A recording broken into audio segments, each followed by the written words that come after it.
नमस्कार दोस्तों, आज की कहानी का शीर्षक है हाथी और चूहा की कहानी।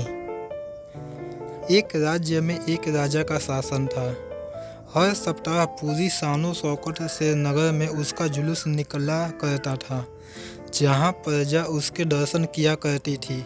एक दिन एक नन्हा चूहा उसी राजमार्ग के किनारे किनारे कहीं जा रहा था जहाँ राजा का जुलूस निकलने वाला था। वह चूहा था तो छोटा सा, मगर उसका घमंड बहुत बड़ा था और वह खुद को सर्वश्रेष्ठ और महान समझता था।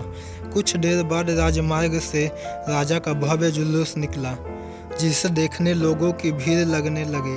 राजा अपने पूरे दल बल के साथ था। उसके सैनिक उसे घेरे हुए थे। कई मंत्री और अनुचर उसके पीछे थे। वह एक विशाल शाही हाथी पर सवार था। हाथी शाही था, इसलिए उसे भव्यता से सजाया गया था और उसकी शान भी देखते बनती थी। जुलूस में हाथी के साथ एक शाही बिल्ली और एक कुत्ते भी। राजा का जुलूस देखने को उमड़ी भीड़ राजा के साथ साथ उसके शाही हाथी की भी प्रशंसा कर रहे थे।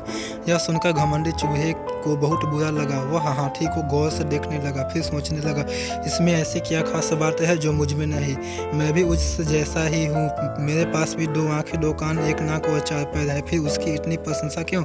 उसके विशाल शरीर के कारण, लंबी सूंड के कारण, छोटी छोटी आँखों के कारण या झुर्रीदार चमड़े के कारण? किस कारण? एक बार तुम लोग मुझे देख लो, उस हाथी को भूल जाओगे। मैं हाथी से ज़्यादा महान हूँ। चूहा ये सब सोच ही रहा था कि शाही बिल्ली की नज़र उस पर पड़ गई और उसकी लार टपक गई। जुलूस छोड़कर वह उसकी ओर लपकी। फिर क्या था, चूहा अपनी सारी महानता भूलकर दुम डुबाकर भागने लगा। भागते भागते वह हाथी के सामने आ गया। आगे बढ़ते हाथी ने उसे पिड्डी से चूहे को देखा तक नहीं और अपना विशाल पैर उठा लिया। चूहा उसके पैर के नीचे कुचलने ही वाला था, मगर किसी तरह उसने खुद को बचाया। वहाँ से बचा तो खतरनाक कुत्ता सामने था, जो उसे देखकर गुर्राया। चूहा पूरी जान लगाकर वहाँ से भागा और राजमार्ग के किनारे स्थित एक छेद में घुस गया। उसका सारा घमंड उतर चुका था। उसे समझ आ चुका था कि वह इतना भी श्रेष्ठ और महान नहीं। अतः हमें इस कहानी से ये सीख लेनी चाहिए कि किसी भी मात्र रूप रंग की समानता हमें महान नहीं बनाती।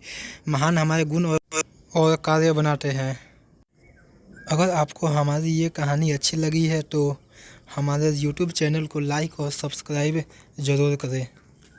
धन्यवाद।